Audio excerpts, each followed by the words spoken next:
Selamat pagi, siang, sore, dan malam.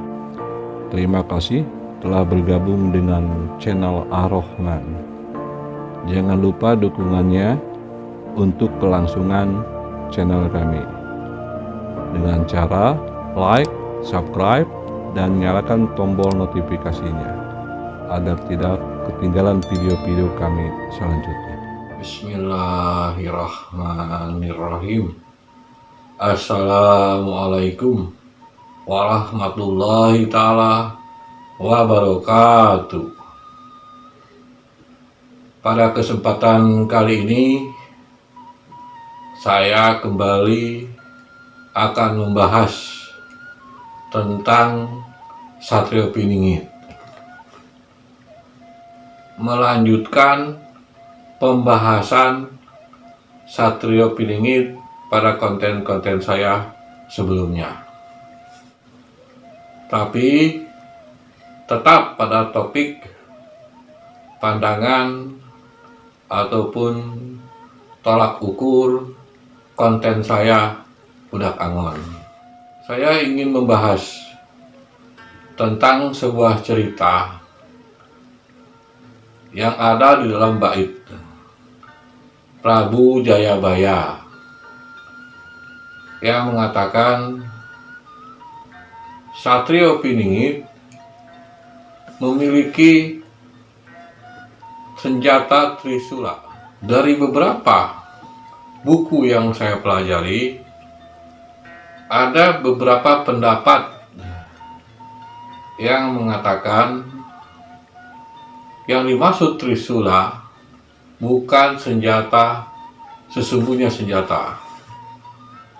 Di dalam arti kata Trisula adalah 3 pilar, 3 prinsip utama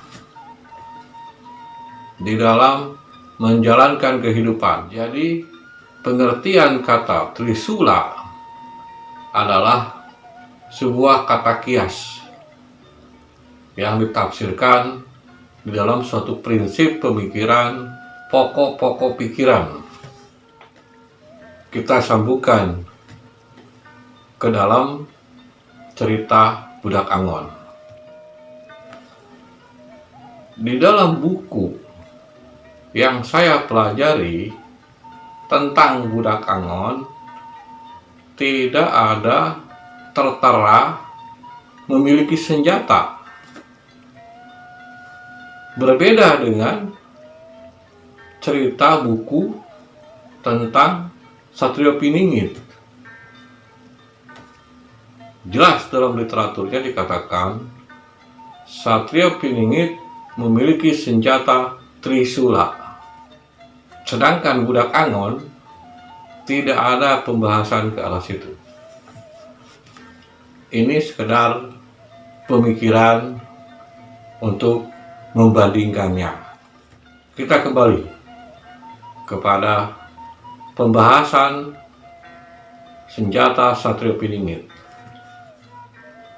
Banyak para pengamat yang menafsirkan, ada yang mengatakan iman, ilmu, amal, ada juga yang mengatakan asah, asih, asuh. Itu yang sangat familiar kalau kita membaca sejarahnya Satrio Piningit. Di dalam tembang Ronggo Warsito,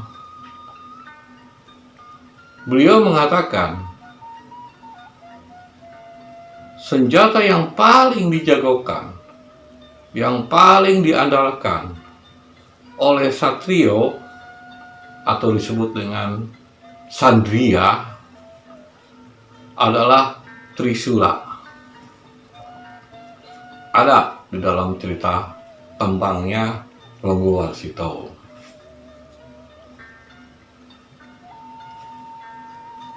Kalau kita asumsikan pengertian dari kata senjata dengan istilah beberapa pengamat yang menilai pengertian Trisula adalah simbol dari sebuah prinsip, bisa kita pikirkan bahwa Satrio Piningit mengikuti cerita di dalam buku. Berbeda dengan Budak Angon. Kalau Budak Angon jelas di situ dikatakan melawan sambil tertawa, mengumpulkan daun kering dan ranting kering. Jadi, Budak Angon dalam cerita tidak berpandu pada buku, tapi berpandu pada naluri. Sedangkan Satrio Piningit itu berpandu kepada buku. Maka dalam bait Jayabaya dikatakan hanya Satrio Piningit yang bisa mengerti tentang bait-bait Prabu Jayabaya.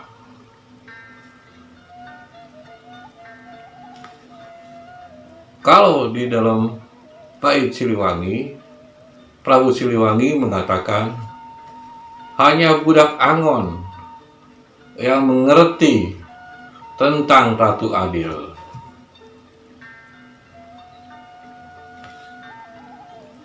Ada dua persepsi yang berbeda.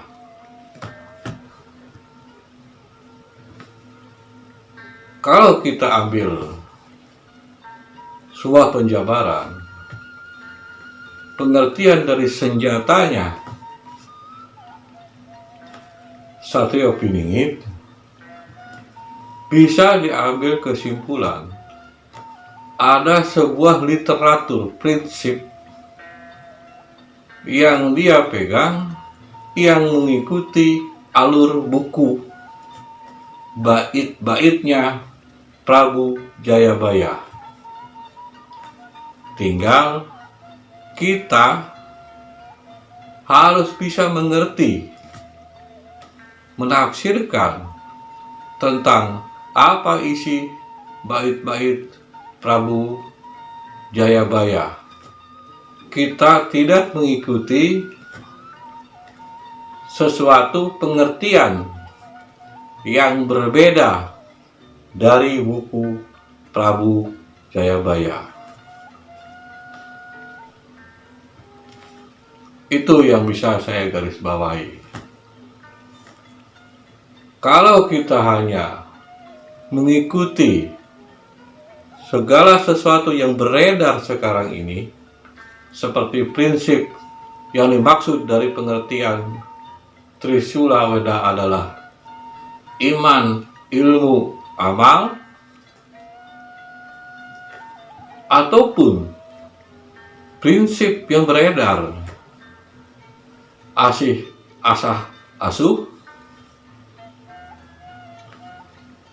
tanpa kita mau membuka bait-bait Prabu Jayabaya, maka kita akan tidak mengerti. Menurut pemikiran saya, menurut logika akal saya,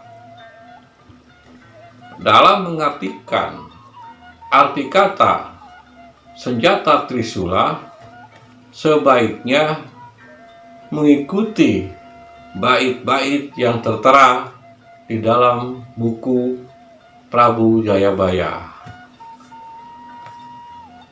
Jadi, dalam menafsirkan, kita tidak berpadu kepada yang lainnya, sehingga kita bisa mengerti dan menerimanya secara logika akal kita. Jadi kesimpulan akhirnya,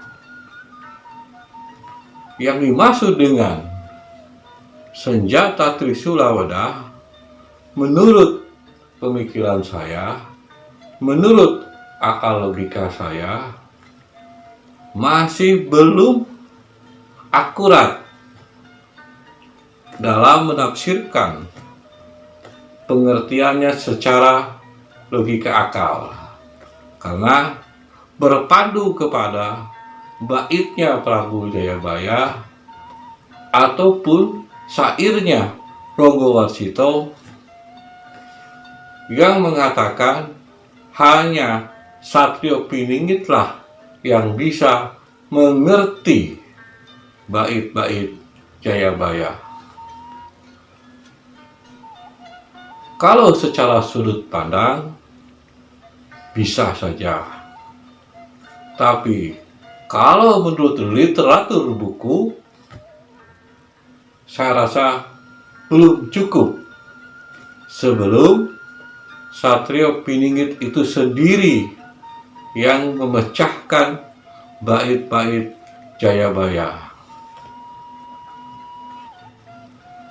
Saya rasa cukup ceritanya. Apabila ada perkataan saya yang salah, saya mohon maaf lahir batin dunia akhirat. Akhir kata, terima kasih. Assalamualaikum warahmatullahi taala wabarakatuh.